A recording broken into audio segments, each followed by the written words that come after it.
Ողջույն սիրելի ընկերներ, գիտեմ Երևանում հիմա գույշ գիշեր է, մի գրառում է կատարել, ուրեմն Ռուբեն Մելիքյանը, հայտի շատ հարգված իմ կողմից եւ սիրված փաստաբան Ռուբեն Մելիքյանը մի գրառում էր կատարել այսօր, ես էլ գրառում էի կատարել եւ գրել էի, որ չեմ պատասխանի, չեմ արձագանքի իրեն, ի հարգանս իր մասնագիտական աշխատանքի, որ կատարել է,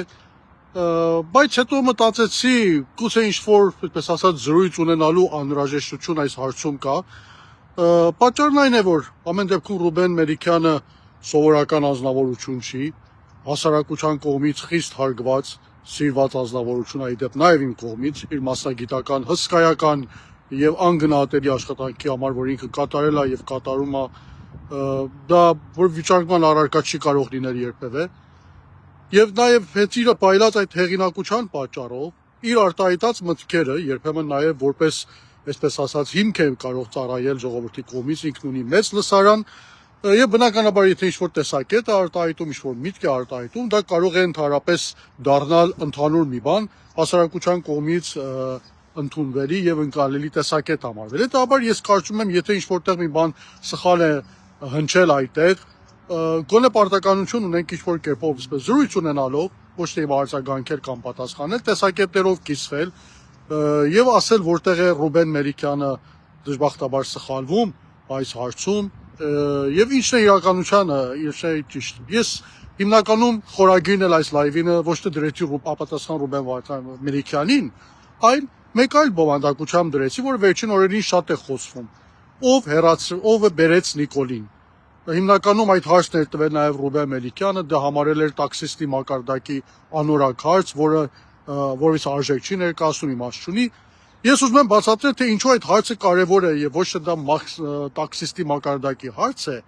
այլ ընդհանրապես իշխանապողության բանալին է Հայաստանում, իմ համոզմամբ, եւ դրա պատճառով պետք է այդ հարցին անդրադառնալ եւ խոսալ այդ մասին։ Նախ Ռուբեն Մելիքյանը մի հայտարարություն արել, ես շատ կարճ դրան անդրադառնամ։ Դա այն է, որ ինքը վստահել է Ռոբերտ Քոչարյանին 2021 թվականին, որ ընտրություններում կրելու է, բայց Ռոբերտ Քոչարյանը չի կրել եւ իրենք հիասթափվել են, հետո էլ գործընթացներ չեն եղել եւ իրենք հիասթափված են այդ ամեն ինչից։ Ուզում եմ ասել, որ սերի Ռուբեն Մելիքյան, դուք սխալվում եք այստեղ։ Նախ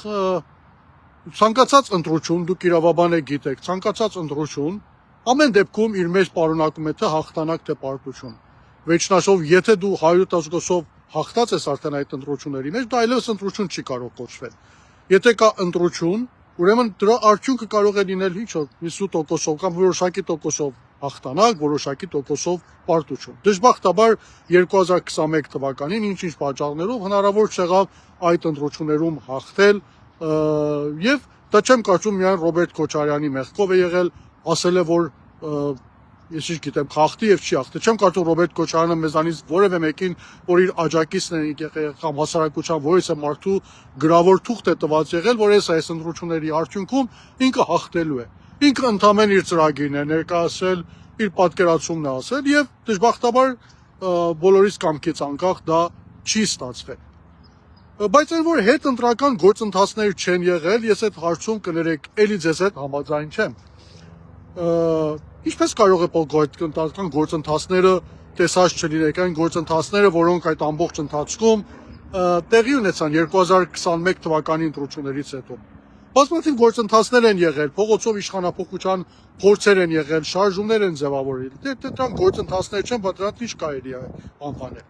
Գործընթացներ անշուշտ եղել են։ Հիմա չեն հաջողել, այո, չեն հաջողել, արդյունք չեն տվել, դա այլ հարց է, քննարկման առարկա է, թե ինչու չի եղել։ Իսկ այդ գործընթացները որքանով կարելի է կապել, ասենք Ռոբերտ Քոչարյանի կամ իր թիմի հետ, Հայաստան Դաշինքի հետ, առնվազն մեկի դեպքում այդ կապակցությունը շատ հստակ է, դիմադրության շարժումը, որը ձևավորվել էր եւ ղեկավարվում էր Հայաստան Դաշինքի կողմից եւ դրա հիմնական շարժիչ ուժը, կազմակերպիչը, հիմնադիրը դիմադրության շարժմանը Հայաստան Դաշինքն էր։ Հետեւաբար այն որից է գործընթաց չի եղել, դա կարծում եմ այդտեղ դուք սխալվում եք։ Իդեպ ձեր հարազատ հորեղբայր իմ կողմից կրկին խիստ հարգված պրոֆեսոր Գուրգեն Մելիքյանը բոլոր այդ գործընթացներին մասնակից է եղել, ներկա է եղել, առաջի գծում կանգնած է եղել։ Կարող եք դուք ձեր հորեղբայրը հարցնել եւ նա ձեզ կպատմի թե ինչպիսի գործընթացներ են եղել ուրեմն հետ ընտրական ժամանակաշրջանը։ Իսկ կոնկրետ ձևականգնելով հենց դիմադրության շարժման դեպքում վրա ես մի անգամ խոսացել եմ, հիմա շատ կարճ ասեմ, թե ինչու դա չհաջողեց։ Առնվազն 3 բան ես կարող եմ ձեզ նմուշ բերել, թե ինչու չհաջողեց, եւ այդ 3-ը որևէ կերպ Ռոբերտ Քոչարյանից կամ Հայաստան Դաշնքից կամ Դաշնակցությունից կամ մյուսներից կախված չի եղել։ Եթե հիշեք, երբ սկսվեց դիմադրության շարժումը, դրանից 1 շաբաթ առաջ անգամներ ասել եմ, միանգամից Արթուր Վանեսյան եկավ նստեց հրապարակում, հայտարարեց, որ ինքն է ուզում շարժում ձևավորել։ Դե, գիտեք, նման քայլերը ինչպիսի խնդիրներ են սկսեցում շարժման մեջ։ Հենց առաջին քայլից ցույց տրվեց, որ այստեղ պարակտում կա, միասնականություն չկա, որ այդ շարժումը ողջ ընդդիմությանը չի պատկանում, թեև հետո եկան քայլեցին, բայց դա հենց այն սկզբի այն առաջին քայլը, որ արեցին առանցին գնալ նստել հրապարակում, արդեն իսկ իր գործն արեց։ Դիմադրության շարժումից մի 2-3 օր դեռ չէր անցել, վրանները նոր էին տեղադրվել Ֆրանսիայի հրապարակում, չգիտես որտեղից որտեղ, հանկարծ Լիսկան հայտնվեց այդտեղ, գիշեք, չէ՞, բերեց իր վրանը տեղադրեց հանրապետականների վրանից մի քիչ մեկում, ասեց ես էլ եկել եմ պայքարեմ։ Դե գիտեք, այդ շարժման սկզբնական փուլում Լիսկայի ներկայություն այդ հրապարակում, մարդ, որը ընդհանրապես դրական կերպար չունի, իր նկատմամբ Լիսկը բացասական ասեկոսներ կան, խնդիրներ կան, հասարակության կողմից որպես դրական դեմք չի համարվում։ Նրա ներկայությունը այդ շարժման վրանների կողքին ինչպիսի առիթ էր տալու, եւ տեսակ դրանից հետո ամենջապես իշխանությունները սկսեցին քարոզել, դե այս շարժումը Լիսկաներին վերադարձնելու շարժումն է, ով էր Լիսկային թույլ տվել գար այդտեղ վրան տնել, ինչու Լիսկային չերացրեցին այդտեղից այդ մարդիկ։ Գիտեք, դա կարևոր հարց է, որի պատասխանը ես դեռ չեմ ստացել։ Հետո այդ դիմադրության շարժումից հետո այդ Լիսկա կոչեցյալը միանգամից էլի չքացավ։ Ինչու միանգամից դիմադրության շարժման հայտնվեց, ինչու չքացավ։ Դրանք կարծում եմ կան մարդիկ, որոնցից դուք կարող եք գնալ հարցնել։ Հաստատ դրանք Ռոբերտ Քոչարյանի կամ Հայաստան Դաշնքի մեղքով չեն եղել, բայց անշուշտ բացասական են ազդել շարժման վրա։ Հետո եթե հիշեք շարժումից հետո ազգային ժողովը բոյկոտի ենթարկելու գործընթաց էր սկսվել, ամիսներ շարունակ բոյկոտի տակ էր։ Դուք որպես իրավաբան գիտեք, թե ինչպիսի իրավիճակ էր ստեղծել այդ բոյկոտ ազգային ժողովում։ Նիկոլը 1 տարի անց 2020 թվականի վերջում 2 տարի անց մոտավորապես կրկին հայտնվել են նույն այն իրավիճակում, ինչ 2020 թվականին հայտնվել էր։ Խիստ լեգիտիմության խիստ հարց ուներ, վախեցած էր, ազգային ժողովը չէր աշխատում։ Եվ այդ օրերին բոյկոտը շարունակվում էր։ Ով առաջինը բոյկոտը կոտրեց եւ վերադարձավ ազգային ժողով։ Գնացեք ժամանակագրությունը նայեք, դրանք բոլորը կա։ Ես չեմ ուզում հարցերի պատասխանը ձեզ տալ։ Դուք իրավաբան եք, ձեր գործն է որպեսզի այդ փաստերը դնեք իրար կողքի եւ դրանից ինչ-որ եզրակացություններ անեք, վստահ եմ, որ կանեք իմ այս խոսքից հետո։ Քննադատում են շատերը նաեւ դուք, որ 2021 թվականի ընտրությունները անօգուտ էին, ինչու գնացին մասնակցեցինք։ Բայց կարծեմ մոռացել եք, որ դուք էլ եք ուզում մասնակցել այդ ընտրություններին, չէ՞։ Դուք էլ ձեր թիմով կուսակցություն եք հիմնել։ Նույնիսկ գրանցեցիք այդ կուսակցությունը։ Ռուբեն Մխիթարյան, Արա Սաղաթելյան, դուք էիք, եթե չեմ սխալում, Սասուն Ֆարմանյանն էր, Կարեն Բեկարյանն էր, իմ անունները մյուսներինը մոռացել եմ չեմ հիշում։ Այդ եթե ցան Աբրահամ Գասպարյանն էլ կար։ Գիտեք այդ հայտնի թիմը, որ շատ ուղղակիորեն կապակցվում է ինչ-որ անձնավորության անվան հետ։ Որոշեցիք ընտրությունների մասնակցել, նույնիսկ կուսակցություն գրանցվեց, բայց դե հետո կարծում եմ շուտ հասկացաք, որ Ռոբերտ Քոչարյանի ռեյտինգը բարձր է, դուք չեք կարողանալու կամ այդ ձեր թիմը կամ այդ թիմը ընդհանրապես չի կարողանալու ընտրություններում հաջողություն տանի եւ հրաժարվեցիք այդ մտքին ու միանգամից հիմա հայտարարում եք, որ ընտրությունների մասնակցել անիմաստ է։ Եթե անիմաստ էր, ինչու դուք նախնական քայլերը վերցրեցիք այդ ընտրություններին մասնակցելու համար։ Ես շարունակեմ, լավ։ Ուրեմն մյուս շարժումների դեպքում էլ ես բոլորի դեպքում կարող եմ ասել, սրբազան շարժման դեպքում թեև ուղղակիորեն Ռոբերտ Քոչարյանը կամ Հայաստան Դաշինքը չի եղել, բայց ամեն դեպքում նրանց աջակցություն ունեցել է։ Դա ինչու չհաջողեց։ Գնացեք տեսեք ովքեր եկան հայտնվեցին սրբազան հոր կողքին, ում ներդրեցին սրբազան հոր շարժման մեջ, ով էր այդ Շուրեն Պետրոսյանը, որտեղից էր եկել, ում կողմից էր ուղղորդում ստանում։ Դրանք հարցեր են, որոնց պատասխան եթե գտնեք, հետո կիմանաք, թե ինչու այդ հետ ընտրական գործընթացներից որևիցե մեկը հաջողության դժբախտաբար չի հասել։ Եվ դրանցից որևիցե մեկը բարեբախտաբար կախված չի եղել ոչ Հայաստան Դաշինքի հետ, ոչ Ռոբերտ Քոչարյանի հետ, ոչ Դաշնակցության հետ, անկախ նրանցից այդ իր հանգամանքները ստեղծվել են եւ թույլ չեն տվել, որպեսզի իշխանափոխություն տեղի ունենա։ Իսկ վերադառնամ այս լայվի խորագրին շատ կարճ ասեմ։ Սերի Ռուբեն Մելիքյան, ով բերեց Նիկոլին հարցը, տաքսիստի մակարդակի ընդհանրապես հարց չի։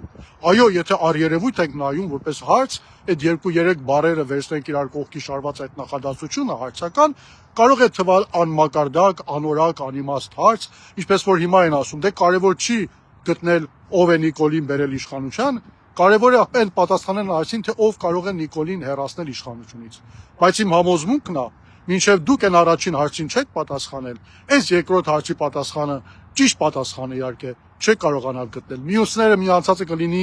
ենթադրություններ։ Վերջի շրջանում շատ են ասում, մարդիկ ասում են, դե գիտեք Նայրա Զորաբյաններ, եթե չեմ սխալվում, հարցազրույցի ժամանակ ասել էր, գիտեք ես եմ բերել Նիկոլին, փակեք թեման, իմացաք ով է բերել։ Չէ։ Դուք էլ եք բերել, բայց ուրիշ քարեսպես հիմնական խնդիր կա այստեղ, որ այս հարցի պատասխանը պիտի տալ։ Հաճախ են ինձ հորդորում, ամեն անգամ ես հարցը բացված, թեմայի մեջ մի խորացիր, մի խոսա, բայց գիտեք, որպես անհատ, որպես անձ, անկախ իմ քաղաքական գաղափարախոսությունից, որին հարում եմ, կուսակցությունից, որին անդամակցում եմ, վերջին հաշվով ես ունեմ իմ անձնական տեսակետը, որը կարծում եմ իրավունք ունեմ բարձրաձայնելու, խոսելու այդ մասին, նաև որպես մարդ, ով 2018 թվականից կռիվ եմ տվել այս իշխանությունների դեմ, եւ մի վարքյան նույնիսկ չեմ կանգնած եղել այս իշխանությունների կողքին, ճամփարափող չեմ եղել, միշտ եղել եմ նույն դիրքի վրա, նույն պայքարի դաշտում եղել եմ եւ շարունակելու եմ մնալ, իրավունք ունեմ այս հարցի պատասխանը գոնե ինքս ինձ համար գտնել եւ հասկանալ, որ իսկապես 2018 թվականին ինչ տեղի ունեցավ։ Իսկ ինչու է կարևոր այս հարցի մակարդակը եւ ինչու դա տաքսիստի մակարդակի հարց չի, այլ իշխանապողության բանալին է։ Գիտեք այդ հարցը ինչով է կարևոր։ Այդ հարցը ինձ համար ինքնըստինքյան կարևոր չի, այսինքն ինձ համար կարևոր չի, որ ես գտնեմ ով է բերել Նիկոլին իշխանության։ Գիտեք, այնպես չի, որ եթե գտանք ով է Նիկոլին բերել իշխանության, այդ մարդուն տանելու են, կանգնացնելու են հրապարակում, քարկոծելու են, ես ինչ գիտեմ, ինչ են անելու, հետո էլ բոլորի սիրտը հովանալու է, որ մեղավորին ճարանք պատժեցինք, հետո էլ հանգիստ գնալու ենք նստենք մեր տները։ Չէ, այդպես չի։ Գոնե ինձ համար այդ հարցը ընդամենը նախաբան է մեկ այլ կարևոր հարցի, որտեղ է ես կարծում եմ թաղված Հայաստանում իշխանապողության իրականություն չդառնալու շան գլուխը։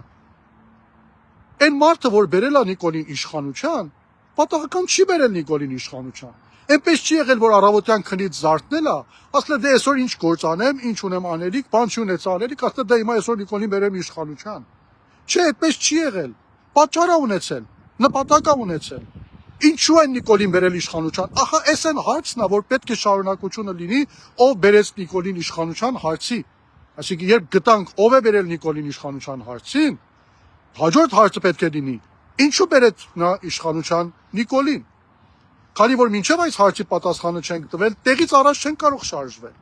որտեղ այն մարդը, ով Նիկոլին բերել է իշխանության, կրկին նպատակ է ունեցել։ Իսկ մինչև այն ժամանակ, երբ այդ նպատակը իրականություն չի դարձել, թույլ չի տալու Նիկոլի իշխանության վերջ գա, իշխանապողություն թույլ չի տալու, որպեսզի Նիկոլի իշխանությունից հեռանա։ Նիկոլին ամեն ինչ կանի Նիկոլը մնա իշխանության, մինչև իր առաքելությունը հասնի վերջում։ Վերջին հաշվով այդ ամբողջ ներդրումը չի արել, Նիկոլին չի բերել իշխանության, որ կեսից ճանապարհից բաց թողնի կամ միացնվի։ Նիկոլը եկել է, մինչև վերջ պիտի այդ աշխատանքը տանի իրականություն դարձնի։ Հետևաբար այս ընթացքում բոլոր շարժումները պետք է ձախողության գնային, արդյունք չտային, ընտրություն կուզեր լինել, փողոցային շարժում կուներ, մինչև այն ժամանակ, երբ Նիկոլը ավարտին հասներ այն առաքելությունը, որի համար իրեն բերել էին իշխանության։ Ուրեմն կարևոր է իմ գտնել, հասկանալ ով է Նիկոլին բերել իշխանության, եւ հետո նրանից հարցնել ինչու է Նիկոլին բերել իշխանության։ Եվ այստեղ մի երրորդ տրամաբանություն է առաջ գալիս, որ նա, ով Նիկոլին բերել է իշխանության, ինչ-որ նպատակ իրականացնելու համար, այդ ամբողջ ներդրումը չի կատարել, որ այդ նպատակ իրականացվի, հետո էլ ինքը գնա տունը հանգիստ պարկի քնի։ Չէ, այդ ամբողջը կատարել է, որ ավարտին այդ ամեն ինչը մաքրված ինքը հետ վերցնի։ Այդ ներդրումը դրա պատճառով է կատարվել։ Հետևաբար, մինչև այն ժամանակ, երբ ինքը վստահ չլինի, որ այդ ամեն ինչի ավարտին այդ իշխանությունը վստահելի կերպով, ապահով կերպով վերադառնալու է իրեն, իշխանապողություն թույլ չի տալու։ Խանգարելու է ցանկացած իշխանապողության գործ, ասում եմ մինչև այն ժամանակ, որ 1. Նիկոլը ավարտին հասնի առաքելությունը, որի համար եկել է իշխանության, եւ 2. բոլոր մյուս խաղացողները խաղադաշտից դուրս հայտնված լինեն, որից է մեկը չլինի այլևս, եւ այդ իշխանափոխությունը եւ վերադարձ իշխանության դեպի իրեն ամենասահուն եւ ապահով կերպով իրականություն դառնա։ Սա մեզ շատ պարզ տրամաբանություն կա եւ կարծում եմ դուք որպես իրավաբան այս ամենը շատ լավ կարող եք հասկանալ եւ սա է որ պետք է ձեր հետևորդներին բացատրեք։ Եվ այստեղ է որ ես ասում եմ կարեւոր է հասկանալ ով բերեց Նիկոլին իշխանության, որովհետեւ դրանից հետո իրանից կհարցնենք ինչու բերեցին Նիկոլին իշխանության եւ երբ այդ հարցի պատասխանը տվեց իրեն խաղից ընդհանրապես կդնենք դուրս եւ կասենք դու չկաս այլևս, քանի որ մինչեւ դու կաս իշխանափոխություն չի լինելու։ Եվ հետո սրանից հետո իշխանափոխություն տեսեք, այսպես սահուն վարկանական կամ գուցե օրերի հաս կլինի Նիկոլին իշխանությունից հեռացնելը։ Հետևաբար սիրելի այ հարգելի Ռուբեն Մելիքյան, սա ընդհանրապես տաքսիստի մակարդակի հարց չի։ Սա այն հարցն է, որտեղ թաղված է շան գլուխը այս իշխանափոխության եւ որտեղ է թաքնված նաեւ հարաճիկա կամ հաջորդ իշխանափոխության բանալին։ Մինչև մենք այդ հարցի պատասխանը չենք տվել, չենք ունեցել կամ չենք գտել անկեղծ պատասխանը, ոչ թե իմացած կողմնակի պատասխաններ, առաջ շարժվել չենք կարողանալու, տեղ ու տեղ քայլ ենք անելու եւ Նիկոլն էլ սահուն կերպով ավարտին է հասնելու իր աշխատանքը։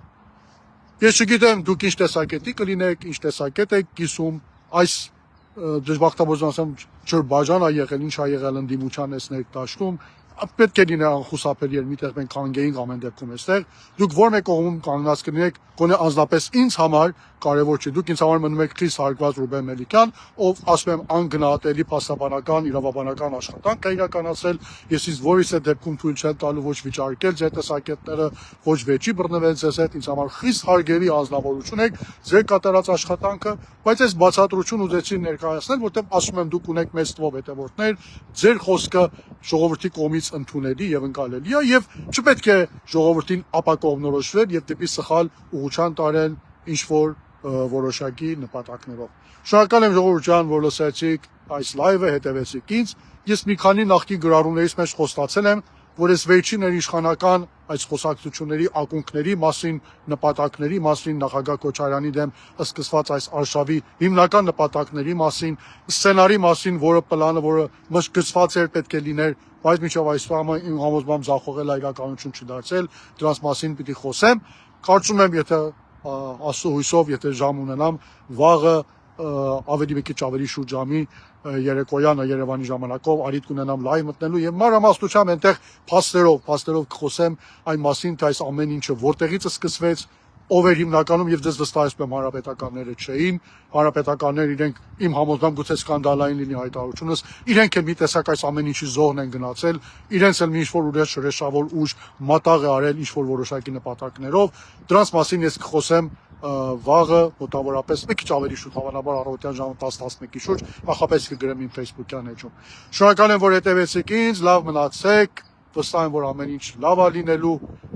եւ եթե իրար կողքի լինենք ու այդ հարցերի պատասխանը ինչքան շուտ կարողանանք գտնել, վստահ եղեք, որ իշխանապողությունը սարերու հետևում չի եւ շատ շուտ իրականություն ա դառնալու։ Շնորհակալ եմ։